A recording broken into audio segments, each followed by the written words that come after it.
Hello दोस्तों, राधे राधे। कैसे हैं आप? आज हम सुनाएंगे बेटे ने सिखाया माँ बाप को सबक। बेटा, तेरी बहुत याद आ रही है। कब आ रहा है? तो पूरे 3 साल हो गए तुझे देखे। अब रहा नहीं जाता। ज्योति फोन पर अपने बेटे सौरभ से बोली। सौरभ बोला, मम्मी, मेरी 15 दिनों बाद मुंबई में मीटिंग है, जिसके सिलसिले में मैं मुंबई आने वाला हूँ। तब गांव भी आऊँगा। और यह बताओ, घर में सब कैसे हैं? दादा दादी, पापा? ज्योति बोली, सभी ठीक हैं बेटा, बस तू जल्दी से आ जा। फोन रखकर सौरभ को अपना परिवार याद आ गया। वह भी सभी को बहुत याद करता था, और खासकर अपने दादा दादी को। दादा दादी से उसका बहुत लगाव था। बचपन में उन्हीं के साथ ज़्यादा रहता था। जब से पढ़ाई के सिलसिले में विदेश गया है, तब से वापस भारत जाने की संभावना बहुत कम हो पाती थी। पढ़ाई जैसे ही खत्म हुई, विदेश में ही नौकरी भी लग गई। मगर इस बार उसे खुशी थी कि मीटिंग के बहाने ही सही अपने घर तो जाने को मिलेगा। अपने माता पिता और दादा दादी को देखने का उसकी आंखें तरस रही थी। उसे वह दिन याद आ गए जब बचपन में वह दादा दादी के साथ ही सोया करता था। रोज रात को दादा दादी कहानी सुनाते, तब जाकर उसे नींद आती। दादी रोज उसी की पसंद का खाना बनाती, और उसके दादा उसे रोज शाम बाहर घुमाने ले जाते। सारी बातें याद करके सौरभ का दिल बच्चे जैसा मचल उठा अपने परिवार से मिलने। मगर वहाँ विदेश से ऐसे निकलना आसान कहाँ था। बहू, तुम्हारे पिताजी का शुगर दिन पर दिन बढ़ता ही जा रहा है, जबकि मीठे से भी बहुत सालों से परहेज रखा हुआ है इन्होंने।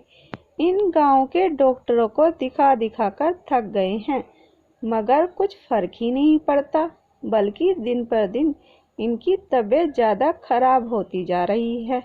एक बार किसी बड़े डॉक्टर को दिखा देते तो अच्छा होता। ज्योति की सास कमला जी ने ज्योति से कहा। ज्योति मुंह पिचकाकर बोली, माँ जी, पैसे क्या पेड़ पर लगते हैं? यहाँ गांव के डॉक्टर को दिखाने के लिए आपको पैसे देते तो हैं, वह क्या कम है जो अब आपको बड़े डॉक्टर को दिखाने शहर जाना है? आने दो आज आपके बेटे को। आपकी शिकायत न की तो मेरा नाम भी ज्योति नहीं। कमला जी बोली, मुझे माफ़ कर दो बहू, तुम सुशांत से कुछ ना कहना। वैसे ही वह काम से थक हार कर आता है, और ऐसे में तुम शिकायतों की पोटली खोलकर बैठ जाती हो तो उसका दिमाग भी हिल जाता है, और वह सारा गुस्सा हम पर उतार देता है। ज्योति बोली, साफ साफ क्यों नहीं कहती माँ जी कि आपको अपने बेटे से डर लगता है, तभी तो आप मुझसे आकर यह सब कह रही हैं। जाइए, अपने बेटे से ही क्यों नहीं बात करती, जब आपको पिताजी को बड़े डॉक्टर को दिखाना ही है तो। कमला जी बोली, बहू, मेरे बेटे के कान तो तुम भरती ही हो। अब वह अच्छी बात हो या बुरी, सब कुछ घर में तुम्हारे कहने से ही होता है, इसलिए तुमसे कहने चली आई। मगर अब मैं यह जान चुकी हूँ कि तुम कभी तुम्हारे पिताजी को बड़े डॉक्टर को नहीं दिखाने दोगी, क्योंकि तुम्हें तुम्हारे पति का पैसा तुम्हारे पिताजी की जान से ज़्यादा प्यारा है। ज्योति बोली, माँ जी, पैसा तो हमारा ही खर्च होता है ना, आपका क्या जाता है? कमला देवी अपने बेटे सुशांत से कुछ कहने का साहस करती भी कैसे। ज्योति उनसे पहले ही सुशांत को सब अनाप शनाप पट्टी पड़ा चुकी होती थी। सुशांत तो सिर्फ ज्योति की हाँ में हाँ मिलाता, इसलिए उससे बात करने का कुछ फायदा नहीं होता था। कमला जी अपने पति रघुवीर जी से बोली, सुनिए, हम शाम को यहीं पास में जो डॉक्टर लोकेश है उसको दिखाने चलेंगे। रघुवीर जी ने भी चुप्पी से हाँ में इशारा कर दिया। वे बेबस थे। अब इस उम्र में कहीं अकेले तो जा नहीं सकते थे। शाम को कमला जी रघुवीर जी को लेकर डॉक्टर के पास दिखाने गई। रास्ते में जोर से बारिश होने लगी। रिक्शे में बैठे रघुवीर जी बोले, कमला, तुम्हें पहले बारिश बहुत पसंद थी ना? तुम जानबूझकर बाहर भीगने चली जाती थी। कमला जी बोली, हाँ जी, बहुत पसंद थी और अब भी बहुत पसंद है, मगर अब डर लगता है कि बारिश में भीगने की वजह से कहीं बीमार ना हो जाएं। रघुवीर जी बोले, हाँ कमला, अब मुझे ही देख लो, मैं तो ज्यादातर बीमार ही रहने लगा हूँ। रघुवीर जी को गांव के डॉक्टर ने शहर के किसी बड़े डॉक्टर को दिखाने की सलाह दी। यह सुनकर दोनों का चेहरा उतर गया और वे लोग वापस रिक्शा पकड़कर घर के लिए रवाना हुए। रिक्शे से उतरकर कमला जी ने रघुवीर जी का हाथ थाम लिया, क्योंकि रास्ते में बहुत कीचड़ हो रही थी और उन्हें डर था कि कहीं रघुवीर जी फिसल न जाएं। तभी ज्योति अपनी कुछ सहेलियों को बाहर तक छोड़ने आई। जब ज्योति ने दोनों को यूं एक दूसरे का हाथ थामे देखा तो आकर सुशांत के सामने खूब बवाल किया और कहने लगी, अब इस उम्र में इन दोनों बूढ़ों को मटर गश्ती करते शर्म नहीं आती क्या? सुशांत, तुम्हें पता है, मेरी सहेलियों ने ये दृश्य देखा तो सभी एक दूसरे के सामने देखकर हंस रही थी। एक ने तो यह तक कह दिया, बूढ़ी घोड़ी लाल लगाम। ज्योति, तुम्हारे सास ससुर को इस उम्र में शर्म नहीं आती क्या, जो रास्ते में भी एक दूसरे का हाथ थामे चल रहे हैं जैसे कोई नवविवाहित जोड़ा हो? सुशांत, मैं तो तंग आ गई हूँ दोनों की हरकतों से। न जाने कब तक मेरी ही छाती पर मूंग दलेंगे यह दोनों। तुम इन दोनों को कहीं छोड़ क्यों नहीं आते? कम से कम बला तो टलेगी हमेशा के लिए। सुशांत बोला, ज्योति, मैं भी तो तंग आ चुका हूँ इन दोनों से। मैं भी तो यही चाहता हूँ कि इन दोनों को कहीं छोड़ आऊँ, मगर कहाँ, यह समझ में नहीं आ रहा। ज्योति बोली, जी वैसे भी दोनों को बड़े डॉक्टर के पास जाना है। माँ जी मुझे अब तक 10 बार कह चुकी हैं।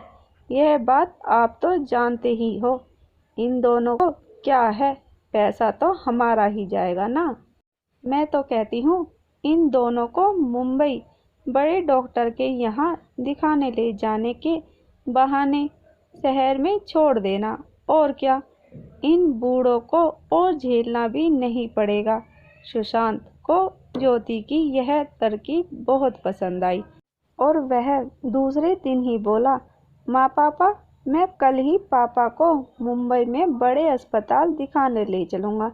वैसे भी पापा का शुगर बहुत ज़्यादा बढ़ गया है। आप लोग अपने कपड़े बैग में भर लीजिए, क्योंकि वहाँ हमें 4-5 दिन तो लग ही जाएंगे। रघुवीर जी और कमला जी सोचने लगे, आज बेटा इतने चाशनी भरे शब्दों से कैसे बात कर रहा है। इतने दिनों से कह रहे हैं, लेकिन इसके कानों पर यूं तक नहीं रेंगी थी। उल्टा 4 बातें सुना दिया करता था, और आज अचानक बड़े डॉक्टर के वहां ले जाने के लिए कैसे तैयार हो गया। कमला जी ने अपना और रघुवीर जी का बैग तैयार कर दिया और दूसरे दिन ही वे लोग मुंबई के लिए रवाना हो गए। मुंबई पहुंचकर जैसे ही वे लोग अस्पताल पहुंचे, सुशांत उन्हें अस्पताल के बाहर बैठाकर बोला, आप लोग यहाँ बैठिए, मैं थोड़ी देर में वापस आता हूँ। सुशांत को गए जब काफ़ी समय हो गया, रघुवीर जी और कमला जी परेशान हो गए। दोनों ने सुशांत के नंबर पर फ़ोन किया, पर सुशांत का फ़ोन भी नहीं लग रहा था। दोनों थक हार कर वहीं बैठे रहे। बेचारे यहाँ किसी को जानते भी तो नहीं थे। रात को वहीं बेंच पर सो गए। 2-3 दिन जेब में जो थोड़े बहुत पैसे थे उसी से काम चलाया। शायद अब वे दोनों यह बात जान चुके थे कि उनका बेटा उन्हें जानबूझकर यहाँ अकेले छोड़कर चला गया है। दोनों की आंखों से आंसू बह निकले। दोनों को ये रोते देख एक नवयुवक जो वहाँ से गुजर रहा था। वह बोला, अंकल जी, आप लोग 3 दिन से मुझे लगातार यहाँ बैठे दिखाई दे रहे हो। मैं भी 3 दिनों से यहाँ अपने पापा का इलाज करवाने आ रहा हूँ। आप लोग यहीं के नहीं लगते, शायद कहीं गांव से आए हो। मेरा नाम विजय है। क्या मैं आप लोगों की कुछ मदद कर सकता हूँ? बेचारे दोनों वृद्ध दंपति ने अपनी पूरी कहानी बताई। विजय को उन पर तरस आ गया और वह उन दोनों को अपने घर ले आया। रघुवीर जी और कमला जी वापस बेटे के पास नहीं जाना चाहते थे, इसलिए कमला जी हाथ जोड़कर बोली, बेटा, हम तुम्हारे घर ऐसे मुफ्त में नहीं रहेंगे। तुम हमें घर का काम करने दो, ताकि हमें यह न लगे कि हम यहाँ मुफ्त की रोटियां तोड़ रहे हैं। विजय अपने पिता के साथ उस घर में अकेला रहता था। उसके पिता बहुत ज़्यादा बीमार थे, इसलिए उसने घर के सारे काम इस वृद्ध दंपति को दे दिए। वहाँ विदेश से सौरभ भी अपनी मीटिंग के लिए मुंबई के लिए रवाना हो चुका था, और जिससे उसकी मीटिंग होने वाली थी वह कोई और नहीं, विजय ही था। सौरभ विजय के घर पहुंचा और दोनों ने एक साथ मीटिंग की। उतने में कमला जी दोनों के लिए चाय नाश्ता लेकर आ गई। सौरभ अपनी दादी को वहां देखकर दंग रह गया। सौरभ अपनी दादी के गले लग गया और दादा दादी ने उन्हें पूरी बात बताई। सौरभ को ये सब सुनकर बहुत गुस्सा आया।